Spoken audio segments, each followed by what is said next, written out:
Bismillahirrahmanirrahim. Assalamualaikum warahmatullahi wabarakatuh. Perkenalkan, nama saya Nova Miliani, MPN saya 10221177, kelas C3 Prodi S1 Akuntansi Universitas Teknologi Digital. Halo teman-teman, kembali lagi di channel YouTube saya. Di sini saya akan membahas mengenai fungsi dari Syahadatain. Nah, sebelum ke fungsinya, mari kita cari tahu definisi dari Syahadatain itu sendiri. Syahadatain merupakan salah satu rukun Islam yang wajib yang harus dilakukan oleh umat muslim. Ini merupakan kalimat yang berupa sebuah kesaksian dan pengakuan untuk menyembah Allah sebagai satu-satunya zat yang patut disembah.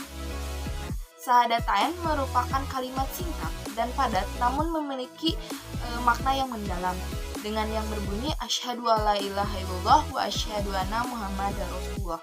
Aku bersaksi bahwa tiada Tuhan selain Allah dan aku bersaksi bahwa Nabi Muhammad adalah utusan Allah. Nah, dalam kalimat tersebut dapat dipahami bahwa makna syahadatain merupakan sebuah kesaksian dan pengakuan bahwa Allah merupakan satu-satunya Tuhan yang wajib disembah dan Nabi Muhammad merupakan utusan atau Rasul Allah. Membaca dan meresapi makna syahadatain dari kalimat syahadat menunjukkan iman kepada Allah, Rasul, dan Islam sebagai agama yang dianut.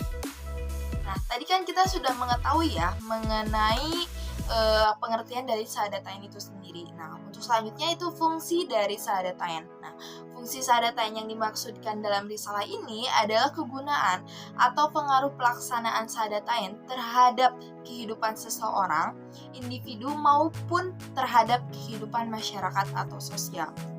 Nah, fungsi yang pertama yaitu fungsi individual. Syahadatain adalah syariat Islam yang dilakukan secara perorangan. Nah, secara perorangan, pelaksanaan syahadatain ini berfungsi sebagai berikut. Yang pertama ada membebaskan dosa masa lalu.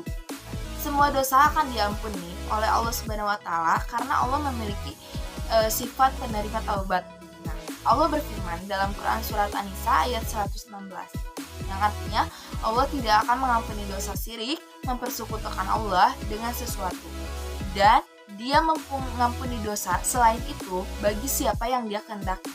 Dan barang siapa mempersekutukan sesuatu dengan Allah, maka sesungguhnya dia telah tersesat jauh sekali. Nah, Allah akan mengampuni dosa kita atau hambanya melalui berbagai jalan. Yang pertama ada berdoa memohon ampunan.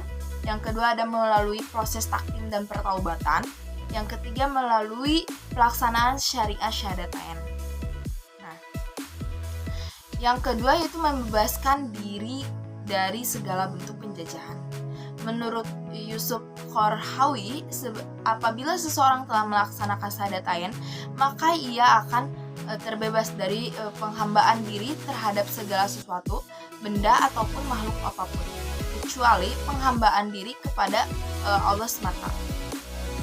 Nah, kebebasan tersebut dapat menghasilkan satu, kemerdekaan jiwa manusia, dua, pembentukan pribadi harmonis, ketiga yaitu sumber ketentraman jiwa, yang keempat adalah sumber kekuatan jiwa. Nah, yang kedua adalah fungsi sosial. Fungsi sosial syariat syahadatain dalam masyarakat muslim yaitu sebagai transaksi sosial antara individu dengan institusi masyarakat muslim. Nah, Islam adalah sistem kehidupan yang mengatur kehidupan individu dan masyarakat. Nah, dalam sistem masyarakat dan peranata sosial terbentuk sesuatu masyarakat apabila ada unsur-unsur: satu, ikatan sosial, kedua itu transaksi sosial, ketiga interaksi sosial. Nah, kita bahas ya satu-satu. Yang pertama ada ikatan sosial. Ikatan sosial adalah bagian dari sistem nilai yang telah disepakati kebenarannya oleh sistem sosial. Nah, kedua yaitu transaksi sosial. Nah, interaksi sosial akan terjadi apabila telah terjadi transaksi sosial.